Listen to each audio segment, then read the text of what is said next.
तो hello and नमस्ते दोस्तों, वेलकम टू आवर चैनल शिक्षाश्रम।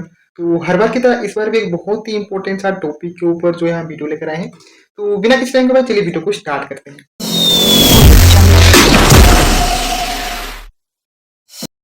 तो जैसा कि आप जानते हैं कि नेक्स्ट और आईआईटी एग्जाम जो है बहुत ही नज़दीक जो है आ गई है। तो जो है आपका नेक्स्ट एग्जाम जो है वो आपका जून 6 को होने वाला है, और जो आपका आईआईटी एग्जाम है वो आपका जून 7 को होने वाला है। ठीक है।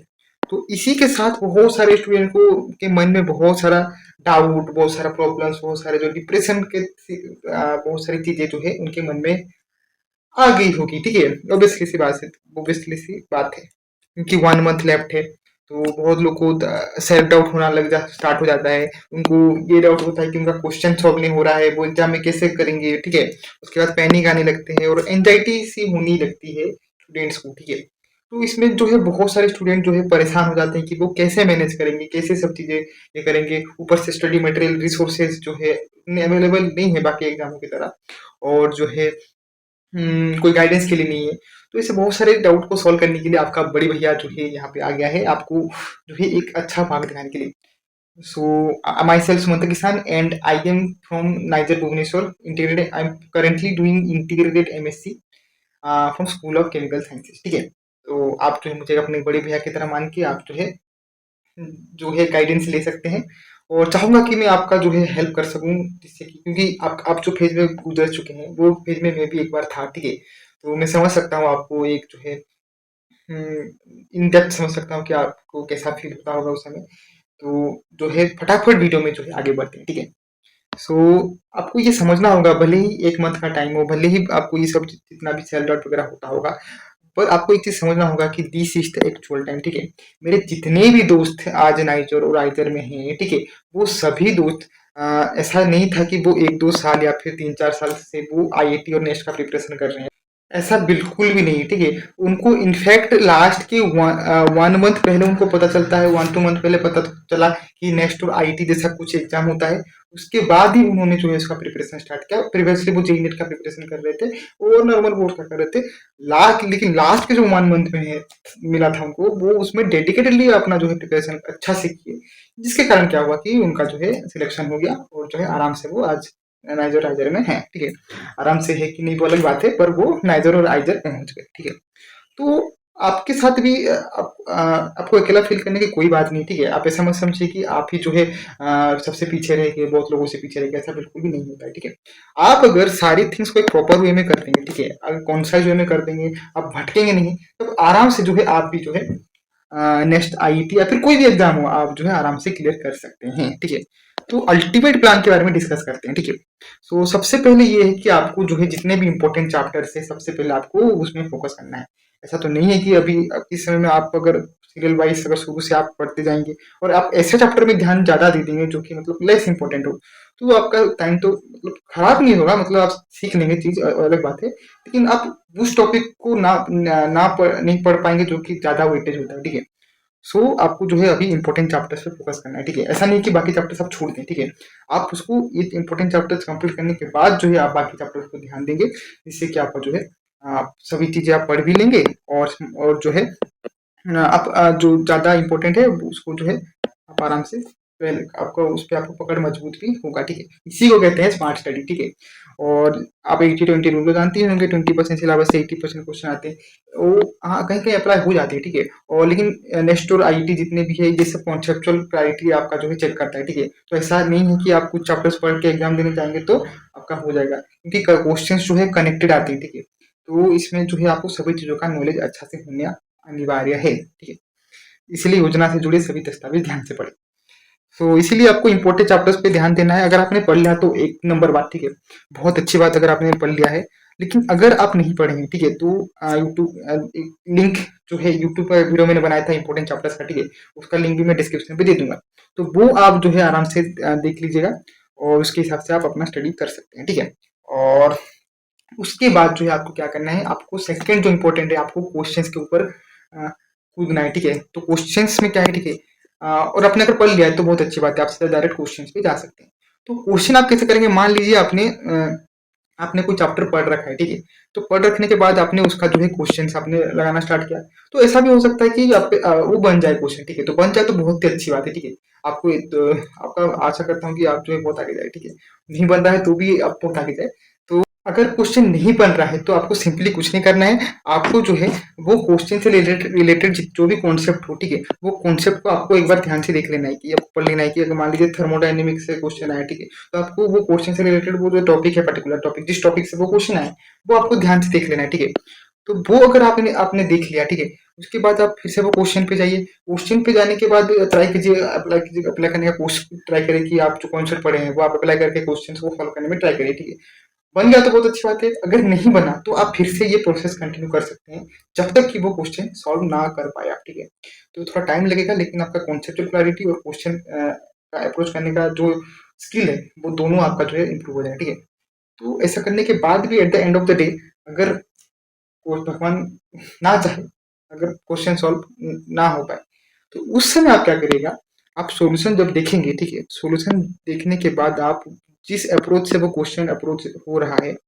ठीक है, जिस तरीके से वो क्वेश्चन अप्रोच हो रहा है वो आप देख लीजिए, ठीक है, और चाहे तो वो आप जो है एक शॉर्ट नोट्स की तरह आप नोट कर सकते हैं, ताकि जब आप लास्ट में जब रिवीजन करें तो आप ये सब पढ़ सके, ठीक है, तो उसके बाद जो है आपको कुछ नहीं करना है, ये शॉर्ट नोट्स को आपको रेगुलर रिवाइज करते रहना है, ठीक है, और अगर सॉल्व हो गया, ठीक है, तो उसके बाद भी आप चेक कर सकते हैं कि आपने जो तरीके से सॉल्व किया है वो उसी तरीके से वो दिया गया ही नहीं, अगर वो अलग तरीके से दिया गया है तो वो अच्छी बात है, ठीक है, आपको एक दो तीन आपको अप्रोच मिल जाएगा सेम क्वेश्चन को सॉल्व करने के लिए, ठीक है, तो वो भी आप नोट कर सकते हैं, और जो है वो आप लास्ट में एक शॉर्ट नोट्स की तरह बाद में आप रिविजन कर सकते हैं, ठीक है, तो इस तरीके से अगर आप पढ़ेंगे, मेरा एक ये आप मेरे तरफ से एक जो है सुझाव है, ठीक है, इस तरह से अगर आप पढ़ेंगे तो आपका जो है क्वेश्चन क्लैरिटी मतलब कॉन्सेप्ट क्लैरिटी भी अच्छा रहेगा, और साथ ही साथ आपका क्वेश्चन भी हो रहा होगा, ठीक है, और सबसे इंपॉर्टेंट होता है कि अप्रोच आप करने सीख जाए तो आप जो है चाहे जो भी टाइप का क्वेश्चन आ जाए आप जो है आराम से उससे हैंडल कर लेंगे, ठीक है, डील कर लेंगे, हैंडल कर लेंगे, और आराम से आप जो है अच्छा रैंक और जो है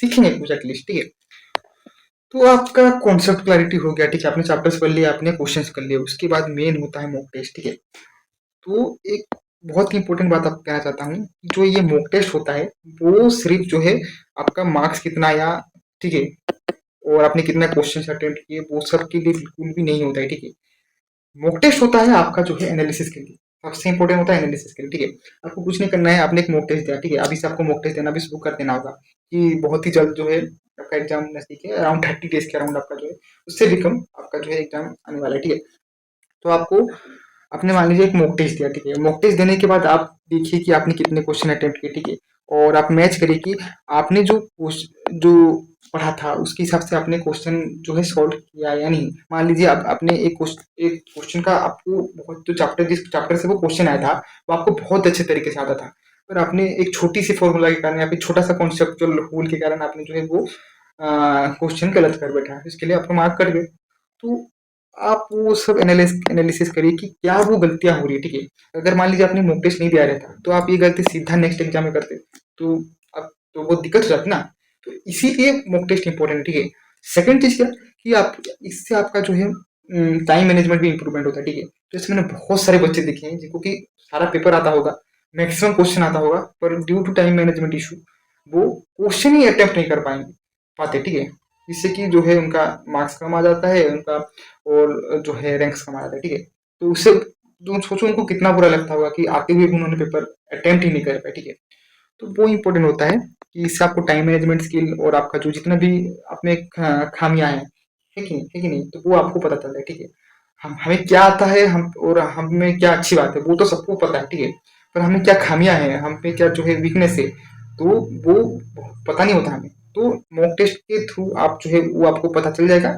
जिससे कि आपके पास जो है उसको सुधारने का आपके पास मौका रहेगा, ठीक है, अगर आपने ये गलतियां सीधा अपने नेक्स्ट एग्जाम में कर दिया तो जो है सुधारने का कोई चांस आपको नहीं मिलेगा, ठीक है, नेक्स्ट दे सकते हैं पर वो जो थोड़ा बहुत लेट हो जाएगा, ठीक है, तो इसीलिए वो गलती आप ना दोहराएं, इसलिए मॉक टेस्ट जितना हो सके आप देते रहिए, ठीक है, भले आपने पढ़ा हो ना पढ़ा हो, मतलब ऐसा मत सोचिए कि सिलेबस कंप्लीट करने के बाद ही मॉक टेस्ट होगा, ऐसा बिल्कुल भी नहीं होगा, ठीक है, वही कह रहा हूँ क्वेश्चन टू थ्योरी पेपर जाइए, थ्योरी टू क्वेश्चन वो सब करते रहिए, आपका जो है बोथ कॉन्सेप्चुअल क्लैरिटी प्लस आपका जो है क्वेश्चन प्रैक्टिस का अप्रोच वो सब आपका इंप्रूव हो जाएगा, ठीक है, और last but not the least आप जो है रिवीजन करिए, ठीक है, आप भले ही चैप्टर पढ़ ले, जितना भी कर ले, आप जितना भी क्वेश्चन प्रैक्टिस कर ले, जितना भी मॉक टेस्ट दे ले, अगर आप लास्ट में रिवाइज नहीं करते हैं तो आपको जो है सब भूल जाएंगे और जो है लास्ट में आपको ऐसा लगेगा कि आपको कुछ नहीं आता। ठीक है, तो एक रूल होता है 247 रूल होता है, जिसमें कि आप जो है आपने जो पहला दिन पढ़ा उसको आप सेकेंड दिन, चौथे दिन और सातवें दिन आपको पढ़ना होता है।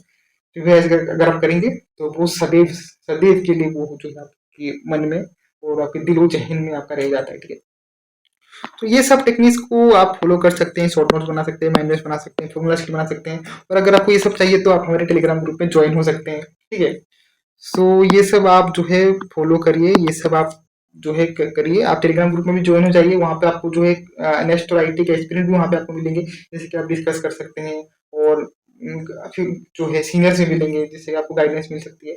प्रीवियस जो स्टूडेंट्स थे वो भी वहाँ पे ज्वाइंट है, तो उनसे भी आपको जो है आइडियाज कुछ लग जाएगा, उनके साथ आप कुछ डिस्कस कर सकते हैं। ठीक है, सो बाकी कुछ भी डाउट हो तो आप जो है हमारे Instagram handle, Telegram handle, YouTube description पे आप हमें सूचित कर सकते हैं।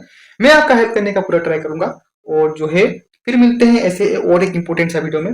और बाकी जो नीट एग्जाम के लिए जो हुआ है, मैं समझ सकता हूँ आपका प्रॉब्लम कि बहुत लोग वो डेडिकेटेडली नीट एग्जाम दिए थे, उसके बाद वो नेक्स्ट एग्जाम देने वाले थे। तो अब क्योंकि नीट एग्जाम कैंसिल हो गया तो आप बिल्कुल भी टेंशन मत लीजिए। ठीक है, ऐसे सिचुएशंस आते हैं, आपको उसमें टेंशन होने की कोई बात नहीं है।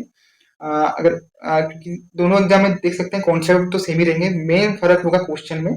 तो आप टाइम टू टाइम आप चाहे तो मैनेज करके आप दोनों कर सकते हैं। ठीक है, बाकी स्ट्रेस बिल्कुल भी मत लीजिए। ठीक है, आपकी जो जो क्या बोलूँ, अब जो कर दिए वो कर दिए। ठीक है, उनको कोई फर्क नहीं पड़ता कि आपका लाइफ क्या है, आपको आपका लाइफ खुद सुधारना है आपको। ठीक है, तो वो सब चीज़ों पे बिल्कुल भी ध्यान मत दीजिए, कोई भी रूमर वगैरह में ध्यान मत दीजिए।